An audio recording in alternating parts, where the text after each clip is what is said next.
ሰላም ጤና ይስጥልኝ። በውርስ ወይም በስጦታ ንብረት ሀብት ስታገኙ መንግስት ግብር ሊያስከፍል መሆኑ ተሰምቷል። ዝርዝር ጉዳዩን ምነግራችሁ ነው የሚሆነው። በሁለተኛው መረጃ ህንፃዎችን በተመለከተ እንደዚሁ አዲስ ህግ ወጥቷል። በሶስተኛው መረጃ ወደ እናንተ ማደርሰው የውጭ ዜጎችና ባለሀብቶች በኢትዮጵያ ቤት የሚገዙበትን መስፈርት በተመለከተ እንደዚሁ መመሪያ ወጥቷል። ወደ መጀመሪያው መረጃ ሳልፍ እንግዲህ በኢትዮጵያ በውርስ ወይም በስጦታ ገቢ ካገኛችሁ ከዚህ ገቢያችሁ ላይ አዲስ የግብር አይነት ማስከፈል ሊጀምር መሆኑንና አዲስ የታክስ አይነት ሊጣል መሆኑ የተገለጸው ከ1 ሚሊዮን ብር በላይ የሆነ የውርስና የስጦታ ገቢ ካገኛችሁ ለዚህ ከ1 ሚሊዮን ብር በላይ ለሆነው በውርስ ወይም በስጦታ ለምታገኙት ገንዘብ ሀብት ንብረት መንግስት ግብር እንደሚያስከፍል ነው የተመለከተው።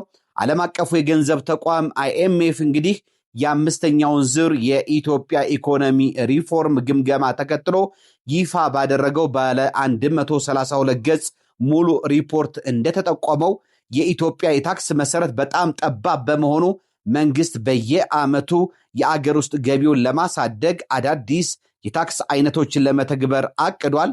በዚሁ ሪፖርት መሰረት እንግዲህ በውርስና ስጦታ ከ1 ሚሊዮን ብር በላይ ማንኛውም ሰው በሚያገኘው ገቢ ላይ መንግስት ታክስ ወይም ግብር ይጥላል ነው የተባለው። በሲጋራ በአልኮልና በነዳጅ ምርቶች ላይ የሚጣለው ታክስ እንደሚጨምር የተገለጸ ሲሆን ይህም አገራዊ ገቢን ከመጨመር ባለፈ ለጤና ፖሊሲዎች አተገባበር ከፍተኛ ጠቀሜታ እንዳለው ተመልክቷል። የኢኮኖሚ ባለሙያዎች እንግዲህ አስተያየታቸውን ሲሰጡ እነዚህ አዳዲስ የታክስ እርምጃዎች በአጠቃላይ በአገሪቱ ኢኮኖሚና በህብረተሰቡ ላይ ተጨማሪ ጫና ሊፈጥሩ እንደሚችሉ ጠቁመዋል። ሆኖም መንግስት እንግዲህ አገራዊ ገቢውን ለማሳደግ ሲል ውሳኔዎችን በቁርጠኝነት እንደሚተገብራቸው ይጠበቃል ነው እየተባለ ያለው። እንግዲህ በውርስና በስጦታ በሚተላለፉ ንብረቶች ላይ የአሹራ ክፍያ ወይም የስም ማዛወሪያ ክፍያ ይከፈላል። ይሄ እንግዲህ ግር እንዳይላችሁ እሱን የሚመለከት አይደለም። ማንኛውም ሰው ከ1 ሚሊዮን ብር በላይ በስጦታ ወይም በውርስ ንብረት ካገኘ ግብር ማስከፈል መንግስት ይጀምራል ነው የተባለው። ወደ ሁለተኛው መረጃ እንግዲህ የተከበራቸው የፕሮግራሜ ተከታታዮች ሳልፍ የመጠቀሚያ ፍቃድ ሳይኖራቸው ጅምር ህንፃዎችን ለኪራይ እንደዚሁም ለተለያዩ አገልግሎቶች ላይ በሚያውሉት ላይ ቅጣት ሊጀምር መሆኑ መንግስት አስታውቋል። ፈቃድ መንጠቅን ጀምሮ እስከ 100 ሺህ ብር ድረስ ቅጣት ይጥላል ነው የተባለው። የመጠቀሚያ ፍቃድ ሳይኖራቸው ጅምር ህንፃዎችን ለተለያዩ አገልግሎቶች የሚያውሉ የመንግስትም ሆነ የግል ድርጅቶችና ግለሰቦችን ከማስጠንቀቂያ ያለፈና ፈቃድ እስከ መንጠቅ የሚያደርስ ቅጣት መቅጣት ሊጀምር መሆኑን ነው የአዲስ አበባ ከተማ አስተዳደር እሳትና አደጋ ስጋት አመራር ኮሚሽን የገለጸው።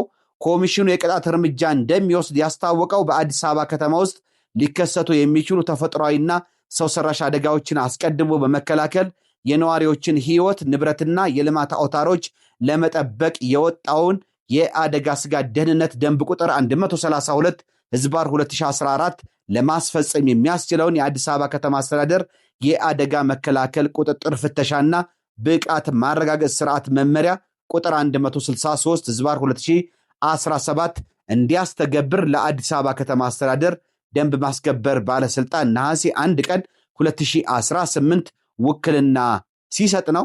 በአዲስ አበባ ከተማ አስተዳደር አስፈጻሚ አካላትን እንደገና ለማቋቋም በወጣው አዋጅ ቁጥር 86 ህዝባር 2016 አንቀጽ 16 ንዑስ አንቀጽ 15 መሰረት ለስራ ቅልጥፍና ሲባል ውክልና የተሰጠው የአዲስ አበባ ከተማ አስተዳደር ደንብ ማስከበር ባለስልጣን ዋና ስራ አስኪያጅ ሻለቃ ዘሪሁን ተፈራ በከተማ አስተዳደሩ ውስጥ የሚገኝ ማንኛውም ግለሰብ መንግስታዊም ሆነ የግል ድርጅት ሊያሟላቸው የሚገቡ መስፈርቶችን የተከለከሉ ድርጊቶችን በተመለከተ ገለጻ አድርገዋል።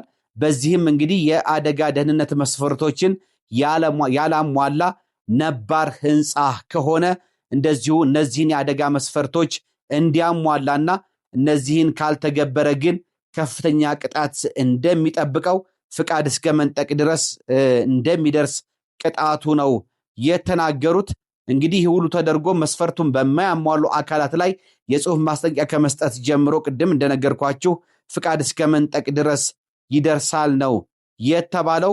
ቁጥጥር የሚደረግባቸውም እንግዲህ ከአጠቃላይ ኮሚሽኑ የሙያ ምክርና የቴክኒክ ድጋፍ እንዲሰጥ ፍተሻና ቁጥጥር እንዲደረግ እንደሚያስችለውና ተቋማትም እንግዲህ ይህን አሟልተው ሲገኙ የእውቅና ፍቃድ እንዲሰጥ ይሁሉ ተደርጎ መስፈርቱን በሚያሟሉ ላይ ግን የጽሁፍ ማስጠንቀቂያ እየተሰጠ ምክር ሐሳብ እየቀረበ እንደሚቀጥል፣ ይህ ካልሆነ ደግሞ የደንብ ማስከበር ባለስልጣን ከዚህ ከፍ ያሉ አስተዳደራዊ እርምጃዎችን ሊወስዱ እንደሚችሉ ነው የተነገረው። ቁጥጥር የሚደረግባቸው ከ6 በላይ ተቋማት እንደሚኖርና የህትመት አገልግሎት የሚሰጡ ተቋማት፣ የነዳጅ ማከማቻ ቦታዎች፣ ዲፖዎች፣ የነዳጅ ማደያዎች፣ የነዳጅ ማመላለሻ ተሽከርካሪዎች፣ ኢንዱስትሪዎች፣ ሲኒማ ቤቶች፣ ሊፈነዱ የሚችሉ ኬሚካሎችና ጥይቶች የሚከማቹባቸው ቦታዎች እንደዚህ ቁጥጥር ከሚደረግባቸው ቦታዎችም እንደሆኑ ነው የተጠቆመው። በመሆኑም ግለሰቦች፣ መንግስትም ሆነ የግል ድርጅቶች አደጋዎችን ራስን፣ ማህበረሰቡን፣ አገርን የሚጎዱ መሆኑን ተገንዝበው የደህንነት መስፈርቶችን እንዲያሟሉ ዋና ኮሚሽነሩ አሳስበዋል። እንግዲህ በተለይ ህንፃዎች ተደርምሰው የሚሆን የሆነ አካላቸው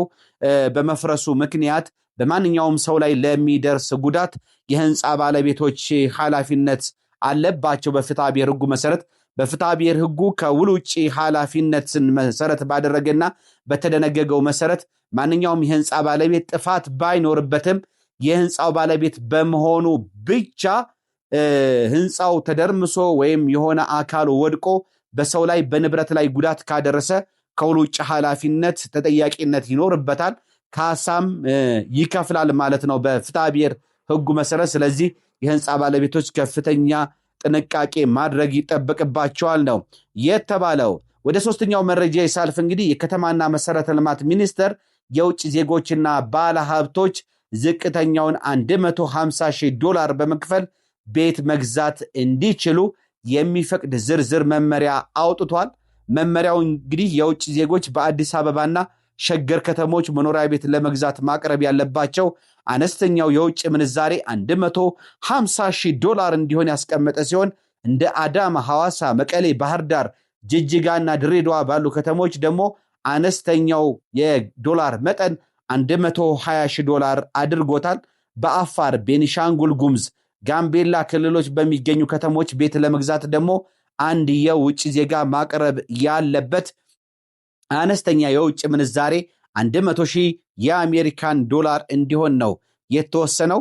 መመሪያው እንግዲህ የውጭ ዜጎች በመንግስት ድጎማ የተገነቡ የጋራ መኖሪያ ቤቶችን፣ በመንግስት ወይም በህዝብ ከተሰበሰበ ገንዘብ ለትርፍ ላልሆነ ዓላማ የተገነቡ ቤቶችን፣ የመንግስት ልማት ድርጅቶች ወይም የህዝብ ድርጅቶች ቤቶችንና በህብረት ሥራ ማህበራት የተገነቡ መኖሪያ ቤቶችን መግዛት እንደማይችሉ በመመሪያው እንደዚሁም በአዋጁ ተደንግጓል። ምክንያቱም እነዚህ የውጭ ዜጎች በዚህ ውስጥ የማይጠቃለሉ ናቸው። ምክንያቱም በመንግስት የሚገነቡ የጋራ መኖሪያ ቤቶች ዝቅተኛ የኑሮ ደረጃ ላይ ያለውን ማህበረሰብ ወይም ኢትዮጵያን ዜግነት ያለው ለመጥቀም ተብሎ ስለሆነ የሚሰራው የውጭ ዜጎች በዚህ ውስጥ የሚያካትት አይደለም። እነዚህን መግዛት አይቻልም ማለት ነው። በየከተሞቹ ስታንዳርድ ተከፋፍሎ እንግዲህ የውጭ ዜጎችና ባለሀብቶች ቤት መግዛት ከፈለጉ ይሄን ያህል ዶላር መክፈል ግዴታ ይኖርባቸዋል ነው የተባለው። ለዛሬ ያስኩላችሁ እነዚህ 3 ህግ ነክ መረጃዎች እነዚህን ይመስሉ ነበር። አብራችሁ ስለቆያችሁና እነዚህ መረጃዎች ስለሰማችሁ ደስ ብሎኛል። መልካም ጊዜ እንዲሆንላችሁ እመኛለሁ። ባባይ